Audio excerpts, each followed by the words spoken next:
चलिए देखते हैं मध्य प्रदेश की 25 फटाफट बड़ी खबरों को। सबसे पहले न्यूज़ को कहाँ से देख रहे हैं हमको कमेंट में बताना बिल्कुल ना भूलें। साथ ही साथ हमारे यूट्यूब चैनल को सब्सक्राइब करें एंड बेल आइकन को ऑल प्रेस करना बिल्कुल ना भूलें। शिवराज सरकार का बदला फैसला, सत्र की शुरुआत में ही मिलेगी यूनिफॉर्म। मध्य प्रदेश के सरकारी स्कूल में पढ़ने वाले बच्चों के लिए राहत की खबर है। मुख्यमंत्री मोहन यादव सरकार ने फैसला लिया है कि अब छात्रों को स्कूल यूनिफॉर्म के लिए पूरे साल इंतजार नहीं करना होगा। शैक्षणिक सत्र शुरू होते ही यूनिफॉर्म बच्चों को उपलब्ध करा दी जाएगी। एमपी के आईएएस अफसरों को देना होगा प्रॉपर्टी का ब्यौरा, वरना रुक जाएगा प्रमोशन। मध्य प्रदेश कैडर के आईएएस अफसरों की पदोन्नति अब उनकी संपत्ति के ब्यौरे पर टिकी है। भारत सरकार के कार्मिक और प्रशिक्षण विभाग ने साफ निर्देश दिए कि जो अधिकारी 31 जनवरी तक अपनी संपत्ति का विवरण नहीं देंगे, उनका प्रमोशन रोक दिया जाएगा। प्रदेश में आईएएस के कुल 459 पद हैं, जिनमें 377 अधिकारी कार्यरत हैं। एमपी बनेगा आयुर्वेद हब, 8 शहरों में खुलेंगे आयुर्वेद कॉलेज। मुख्यमंत्री डॉक्टर मोहन यादव की नई मेडिकल पॉलिसी के तहत मध्य प्रदेश को आयुर्वेद हब बनाने की दिशा में बड़ा कदम उठाया गया। अगले 18 महीनों में प्रदेश के सागर, शहडोल, नर्मदापुरम, बालाघाट, मुरैना, झाबुआ, शुजालपुर, डिंडोरी में कुल 8 आयुर्वेद कॉलेज खोले जाएंगे। हर कॉलेज लगभग 70 करोड़ रुपए की लागत से बनेगा और आधुनिक सुविधाओं से लैस होगा। इन संस्थानों से प्रदेश में आयुर्वेद शिक्षा और उपचार को नई पहचान मिलेगी। गणेशोत्सव पर खुशियों की सौगात, पीएम आवास योजना से 10,000 को मिला घर। प्रधानमंत्री नरेंद्र मोदी के हर गरीब को छत देने के संकल्प को मध्य प्रदेश सरकार लगातार आगे बढ़ा रही है। प्रधानमंत्री आवास योजना के तहत इस गणेशोत्सव पर प्रदेश में करीब 10,000 हितग्राहियों का अपने घर का सपना पूरा हुआ है। सरकार का कहना है कि अब तक लाखों परिवारों को इस योजना से लाभ मिल चुका है। गणेश चतुर्थी के मौके पर घर की चाबी मिलने से लोगों के चेहरे पर दुगनी खुशी देखने को मिली है। इंदौर में 150 से ज्यादा अवैध कॉलोनीज नियमित, लेकिन विकास शुल्क वसूली अटकी। इंदौर नगर निगम ने शहर के 150 से ज्यादा अवैध कॉलोनीज को नियमित कर दिया है, लेकिन सबसे बड़ा सवाल विकास शुल्क वसूली का है। निगम के पास अब तक शुल्क जमा कराने की कोई ठोस व्यवस्था नहीं है। जिन कॉलोनीज को नियमित किया गया है, उनमें से ज्यादातर पहले से विकसित हैं। यहाँ बिजली, पानी और सड़क की सुविधा मौजूद है। कई प्लॉट्स पर बिना नक्शा पास कराए निर्माण भी पूरा हो चुका है। ऐसे में रहवासी विकास शुल्क जमा करने से बच रहे हैं। टाइमलेस ग्वालियर थीम पर रीजनल टूरिज्म कॉन्क्लेव आज से। ग्वालियर में पर्यटन निवेश को बढ़ावा देने और क्षेत्र की क्षमताओं को पहचान दिलाने के लिए आज 29 और 30 अगस्त को रीजनल टूरिज्म कॉन्क्लेव आयोजित हो रहा है। कार्यक्रम का आयोजन मध्य प्रदेश टूरिज्म बोर्ड के द्वारा राजमाता विजयाराजे सिंधिया कृषि विश्वविद्यालय में किया जाएगा। मुख्य अतिथि मुख्यमंत्री डॉक्टर मोहन यादव होंगे, जबकि केंद्रीय मंत्री ज्योतिरादित्य सिंधिया, विधानसभा अध्यक्ष नरेंद्र सिंह तोमर और राज्य मंत्री धर्मेंद्र सिंह लोधी विशिष्ट अतिथि रहेंगे। एमपी को मिलेगा पहला सरकारी ओबेसिटी क्लिनिक, जांच से सर्जरी तक सब फ्री। मध्य प्रदेश के एमवाई अस्पताल में प्रदेश का पहला सरकारी ओबेसिटी क्लिनिक शुरू होने जा रहा है। 1 माह के भीतर ओपीडी बिल्डिंग की तल मंजिल पर यह क्लिनिक मरीजों के लिए उपलब्ध होगा। यहां मोटापे से पीड़ित लोगों को परामर्श, जांच से लेकर सर्जरी तक की आधुनिक सुविधाएं बिल्कुल मुफ्त मिलेंगी। क्लिनिक में पेट रोग विशेषज्ञ, गैस्ट्रो सर्जन, एंडोक्रिनोलॉजिस्ट और मेडिसिन विशेषज्ञ मौजूद रहेंगे। अब चेहरा दिखाकर ही होगा फार्मेसी काउंसिल में पंजीयन नवीनीकरण। मध्य प्रदेश फार्मेसी काउंसिल ने पंजीयन नवीनीकरण की प्रक्रिया में बड़ा बदलाव कराने की तैयारी कर ली है। अब केवल कागजों पर नहीं, बल्कि फार्मासिस्ट का भौतिक सत्यापन जरूरी होगा। 60 वर्ष से कम उम्र वाले फार्मासिस्ट का आधार केवाईसी के जरिए सत्यापन होगा, जबकि 60 से अधिक उम्र वालों को भोपाल स्थित काउंसिल में स्वयं उपस्थित होना पड़ेगा। वन्य जीवों के पुनर्वास के लिए हुआ एमओयू, उज्जैन में होगी चिड़ियाघर सह सफारी केंद्र की स्थापना। मध्य प्रदेश टाइगर फाउंडेशन समिति और greens geological rescue and rehabilitation centre समिति के बीच गुरुवार को एमओयू हुआ। इस अवसर पर मुख्यमंत्री डॉक्टर मोहन यादव भी उपस्थित रहे। इस एमओयू का उद्देश्य चिड़ियाघरों, रेस्क्यू सेंटर्स और सफारी में रखे गए वन्य जीवों के पुनर्वास, संरक्षण, पशु स्वास्थ्य और कल्याण में सहयोग करना उद्देश्य है। उज्जैन में प्रस्तावित चिड़ियाघर सह सफारी केंद्र की स्थापना के लिए तकनीकी सहायता सहित वन कर्मियों, पशु चिकित्सकों और हाथी महावतों के लिए विशेष क्षमता निर्माण और कौशल उन्नयन के कार्यक्रम संचालित होंगे। स्मार्ट मीटर उपभोक्ताओं को दिन भर 20% सस्ती बिजली। मध्य प्रदेश में स्मार्ट मीटर उपभोक्ताओं के लिए बड़ी राहत आई है। बिजली कंपनी ने फैसला किया है कि स्मार्ट मीटर वाले उपभोक्ताओं को सुबह 9 से शाम 5 बजे तक बिजली के बिल में 20% की छूट मिलेगी। ये पहल उपभोक्ताओं को स्मार्ट मीटर लगाने के लिए प्रेरित करने के उद्देश्य से की गई। वर्तमान में प्रदेश में कई जगह स्मार्ट मीटर को लेकर विरोध जारी है, लेकिन इस छूट से उपभोक्ताओं का रुझान बढ़ सकता है। 2 साल के बाद एमपी में होगी बिना छिलके वाली जौ की खेती।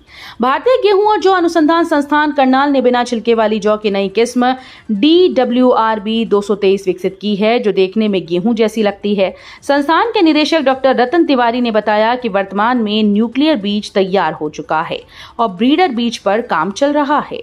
अगले 1 साल में देश भर के कृषि विश्वविद्यालयों में, जिनमें राजमाता विजया राजे सिंधिया कृषि विश्वविद्यालय भी शामिल है, को ये बीज उपलब्ध कराया जाएगा। एमपी में ओबीसी वर्ग को मिलेगा 27% आरक्षण का लाभ। मध्य प्रदेश में लंबे समय से लंबित ओबीसी आरक्षण का मुद्दा अब समाधान की ओर बढ़ रहा है। मुख्यमंत्री डॉक्टर मोहन यादव की अध्यक्षता में गुरुवार को समत्व भवन भोपाल में सर्वदलीय बैठक आयोजित हुई, जिसमें विभिन्न राजनीतिक दलों के प्रतिनिधियों ने हिस्सा लिया और 27% आरक्षण को लेकर सहमति बनी। कानूनी अड़चनों पर भी चर्चा की गई और संकेत मिले कि प्रदेश में ओबीसी समाज को जल्द ही 27% आरक्षण का लाभ मिलेगा। भोपाल मेट्रो ब्लू लाइन के लिए 1200 मकान दुकान तोड़ने की तैयारी। भोपाल में मेट्रो की ब्लू लाइन के लिए जमीनी काम तेजी पकड़ चुका है। जेके रोड क्षेत्र में एलिवेटेड कॉरिडोर के लिए पियर्स का निर्माण शुरू हो गया, जिन पर स्लैब और पटरियां बिछाई जाएंगी। ब्लू लाइन की कुल लंबाई 27 किलोमीटर होगी, जिसमें 13 किलोमीटर एलिवेटेड हिस्सा शामिल है। मेट्रो रेल कॉर्पोरेशन ने इस प्रोजेक्ट से प्रभावित 1200 मकान दुकानों के लिए नोटिस तैयार कर लिए। 1 सप्ताह में नोटिस बांटे जाएंगे और यदि निर्धारित समय में लोग न हटे तो पुलिस और प्रशासन कार्रवाई करेगा। विक्रमोत्सव 2025 को international award, CM Mohan Yadav को मिलेगा सम्मान।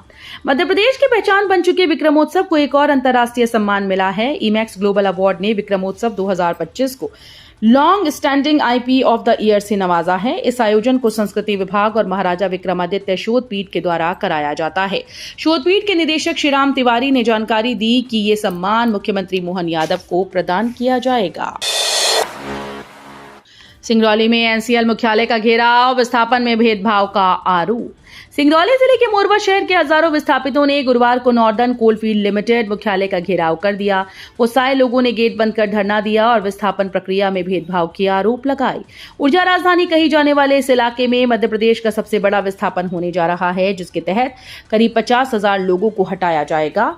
लेकिन प्रभावितों का कहना है कि उन्हें पूरी जानकारी नहीं दी गई और मुआवजे व पुनर्वास में भेदभाव किया जा रहा है। रीवा का रबर बॉय आदर्श पांडे योग में जीते 2 गोल्ड मेडल।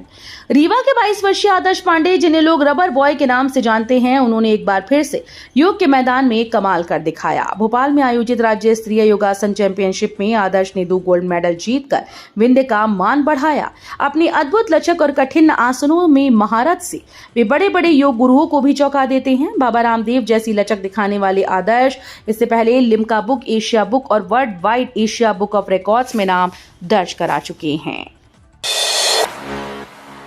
त्योहारों में सफर आसान, रीवा से इंदौर तक चलेगी स्पेशल ट्रेन।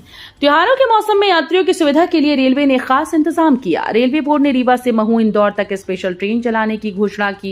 ये ट्रेन 27 सितंबर से 25 अक्टूबर 2025 तक 1 महीने में दोनों दिशाओं में 5-5 फेरे लगाएगी। हर शनिवार रात 10:20 पर रीवा से रवाना होकर ये ट्रेन विंध्य महाकौशल और निमाड़ क्षेत्र के यात्रियों को बड़ी राहत देगी। आपका ऐलान, जहां गड्ढा वहीं लगेगा भाजपा का झंडा। मध्य प्रदेश में सड़कों की खस्ता हालत पर आम आदमी पार्टी ने बड़ा हमला बोला है। आपके प्रदेश उपाध्यक्ष रोहित गुप्ता ने पत्रकार वार्ता में कहा कि शहर की सड़कें गड्ढों में तब्दील हो चुकी हैं और इसके लिए भाजपा और कांग्रेस दोनों जिम्मेदार हैं। उन्होंने आरोप लगाया कि दोनों दलों का छुपा गठबंधन जनता को परेशान कर रहा है। आप नेताओं ने चेतावनी दी कि अब जहां जहां सड़कों पर गड्ढे मिलेंगे वहां भाजपा का झंडा लगाया जाएगा। आपका कहना है कि सड़कों के निर्माण में भारी गड़बड़ी हुई है। एमपी के मुख्य सचिव बने रहेंगे अनुराग जैन, मिला 1 साल का एक्सटेंशन। मध्य प्रदेश के मुख्य सचिव अनुराग जैन 31 अगस्त को रिटायर होने वाले थे, लेकिन अब वे पद पर बने रहेंगे। केंद्र सरकार के कार्मिक प्रशिक्षण मंत्रालय ने उन्हें 1 साल का सेवा विस्तार का आदेश जारी कर दिया। इस फैसले के साथ प्रदेश में प्रशासनिक हलचल तेज हो गई, क्योंकि कई वरिष्ठ अफसर जैसे डॉक्टर राजेश राजौरा, अशोक बर्णवाल और अलका उपाध्याय मुख्य सचिव बनने की उम्मीद में थे। एमपी में 1 सितंबर से पटवारियों की हड़ताल, ठप होंगे नामांतरण बंटवारे के काम। मध्य प्रदेश के पटवारियों ने 1 सितंबर से अनिश्चितकालीन हड़ताल पर जाने का ऐलान किया। उनका कहना है कि नया GIS 2.0 पोर्टल बेहद जटिल और त्रुटिपूर्ण है, जिससे किसानों के कामकाज प्रभावित हो रहे हैं। नामांतरण बंटवारा, डायवर्जन और नकल जैसी सेवाएं समय पर पूरी नहीं हो पा रही हैं। किसानों को खसरा, B1 और अन्य दस्तावेजों के लिए दिक्कत झेलनी पड़ रही है। एमपी में लाडली बहनों के पैसे चोरी होने का आरोप, जीतू पटवारी का बयान। मध्य प्रदेश कांग्रेस अध्यक्ष जीतू पटवारी ने सरकार पर लाडली बहना योजना को लेकर गंभीर आरोप लगाए। इंदौर में आयोजित सम्मेलन में शामिल होकर उन्होंने कहा कि मुख्यमंत्री मोहन यादव की सरकार हर माह लाडली बहनों के 1800 रुपए चुरा रही है। उन्होंने दावा किया कि केंद्र सरकार की ओर से महिलाओं के लिए अधिक राशि का प्रावधान है, लेकिन प्रदेश की महिलाएं केवल 1250 रुपए ही पा रही हैं। पत्रकार पर जानलेवा हमले के 4 वकील दोषी, कोर्ट ने सुनाई 7-7 साल की सजा। इंदौर की जिला कोर्ट ने एक पत्रकार पर जानलेवा हमला करने के मामले में ऐतिहासिक फैसला सुनाया। उज्जैन कोर्ट परिसर में हुए इस हमले में 4 वकीलों को दोषी मानते हुए 7-7 साल के सश्रम कारावास की सजा सुनाई गई। वहीं आरोपी पुरुषोत्तम राय की 90 साल की उम्र को देखते हुए कोर्ट ने उन्हें 3 साल की सजा दी। मामला करीब 15 साल पुराना है, जिनमें आरोपियों के खिलाफ धारा 307 और 34 के तहत केस दर्ज किया गया था। बिना अनुमति मस्जिद निर्माण रुकवाया, 29 लोगों पर केस दर्ज। मध्य प्रदेश के ठाकुरद्वारा थाना क्षेत्र के निर्मलपुर गांव में बिना अनुमति मस्जिद निर्माण का मामला सामने आया। गांव में कुछ लोग मस्जिद का निर्माण करने लगे, जिस पर हिंदू संगठनों ने आपत्ति जताई। शिकायत के बाद पुलिस मौके पर पहुंची और निर्माण कार्य रोक दिया। बताया जा रहा है कि इसी स्थान पर करीब 15 वर्ष पहले भी निर्माण का प्रयास हुआ था, जिसे पुलिस ने रोक दिया था। इस बार फिर से दोबारा निर्माण शुरू करने पर पुलिस ने कार्रवाई की और 29 आरोपियों के खिलाफ रिपोर्ट दर्ज कर जांच शुरू कर दी। राष्ट्रीय खेल दिवस पर एमपी में 3 दिवसीय खेल महोत्सव, तैयारियां पूरी। हॉकी के जादूगर मेजर ध्यानचंद की 120वीं जयंती पर मनाई जाने वाले राष्ट्रीय खेल दिवस को इस बार देश भर में खास अंदाज में मनाया जा रहा है। प्रधानमंत्री नरेंद्र मोदी के 1 घंटा खेल के मैदान में आह्वान को जन आंदोलन बनाने की दिशा में ये आयोजन 3 दिवसीय खेल और फिटनेस महोत्सव के रूप में होगा। मध्य प्रदेश में भी आज 29 अगस्त से राज्य भर में खेलकूद गतिविधियां आयोजित की जाएंगी। भोपाल में ऐशबाग आरओबी पर 90 डिग्री टर्न को किया जाएगा ठीक, 10.7 मीटर बढ़ेगा पुल का रेडियस। राजधानी भोपाल के ऐशबाग रेलवे ओवरब्रिज के डिजाइन को लेकर लगातार सवाल उठ रहे थे। अब इसके समाधान का रास्ता निकल गया है, इसकी रेडियस को बढ़ाया जाएगा। बता दें कि भोपाल में संवाद 2025 के कार्यक्रम में एक सवाल के जवाब में मुख्यमंत्री डॉक्टर मोहन यादव ने माना था कि पुल में तकनीकी खराबी है, जिसके डिजाइन को ठीक किया जा रहा है। इसके बाद ही बड़ी कार्रवाई करते हुए 7 इंजीनियर को और निर्माण करने वाली एजेंसी को ब्लैकलिस्ट करने की कार्रवाई की गई थी।